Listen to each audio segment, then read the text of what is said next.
त्यसो भने केपी ओलीले गोली हाने रेकर्ड छ त। रमेश लेखकले त राजीनामा दिइसक्नु भएको थियो बेलुकापल्टि।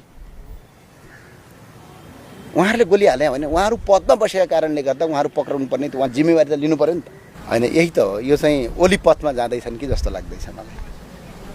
प्रतिपक्षलाई देख्नै नहुने, बिना कसर थुनि नै हाल्ने, पक्रि नै हाल्ने, तर आफ्नाले जे गल्ती गरे पनि नदेख्ने प्रवृत्ति यदि अगाडि बढ्दै गयो भने लामो समय जाँदैन। मैले विरोध गरेको होइन साथी, हामी हिजो यही प्रवृत्तिका विरुद्ध भनेर भदौ 23-24 भयो हो कि होइन? ल भन्नुहोस् त, ल भन्नुहोस् न। अहिले स्पष्ट कुरा हामी गरौँ न।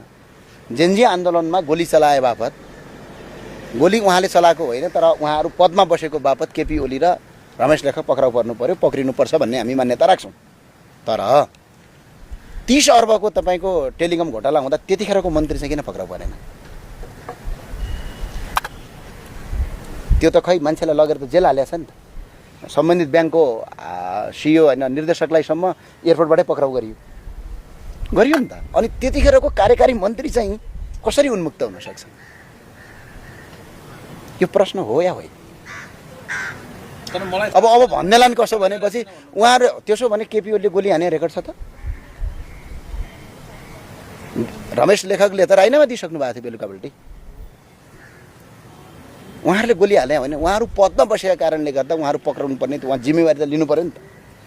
उहाँहरू पदमा बस्दाखेरि तपाईँको त्यत्रो बच्चा मारिसकेपछि त उहाँ त जेल जानु पर्यो नि त। भने 30 अर्बको तपाईँको टेलिकमको घोटाला हुँदाखेरि तत्कालीन मन्त्री चाहिँ अहिले पनि संसदमा सदस्य भएर लोगो लाएर हिँडिराख्नु भएको छ भने त्यो चाहिँ के हो भनौँ न। जस्तै अब कारबाही भयो नि त, हर्कजीलाई सिङ्गल ह्यान्डल गरे बापत कारबाही भयो, त्यो कारबाही हुनुपर्छ। मैले गल्ती गरेँ भने मलाई नै कारबाही हुनुपर्छ। तर देशको एकजना सांसदले टाउको बाहिर निकालेर हिँड्दाखेरि चाहिँ त्यसलाई चाहिँ किन कारबाही भयो? भिडियोकै आधारमा पुलिसले कारबाही गरिराखेको छ। गरिराखेको छ सबैलाई भने प्रधानमन्त्रीले सिटबेल्ट नलगाएर गाडी चलाउनु भयो, उहाँलाई कारबाही किन भएन? गृहमन्त्रीले सिटबेल्ट नलगाएर गाडी चलाइराख्नु भएको छ, उहाँलाई किन भएन? तपाईँ लेख्न सक्नुहुन्छ नेपालको कोही मिडिया? सक्दैन। तर कहिलेकाहीँ पत्रकार के लाग्छ भने आजकल 1-2वटा मिडिया हेर्छु म। पहिला केपी ओलीको गुनगाउन गा देख्थेँ, अहिलेको सरकारको गुनगाउन गाउन थालिसके। त्यो पत्रकार होइनन् कि जस्तो लाग्छ, कहिलेकाहीँ सरकारवादी हुन् कि जस्तो लाग्छ। है, मलाई याद छ, मैले मिडियाको नाम भनिनँ, तपाईँ सबै बुझिहाल्नुहुन्छ। 12 भाइ भन्थे होइन, सबै हिजो ओली सरकारको चाहिँ गुनगाउन गाएर बस्थे। के सत्ता पल्टेको त अहिले त यो सरकारको गुनगान मात्रै गाएर बस्छ, हुँदै नभएको कुराले लेख्दै हिँड्दा हुन्छ भने मैले पत्रकारको कसरी भन्नु?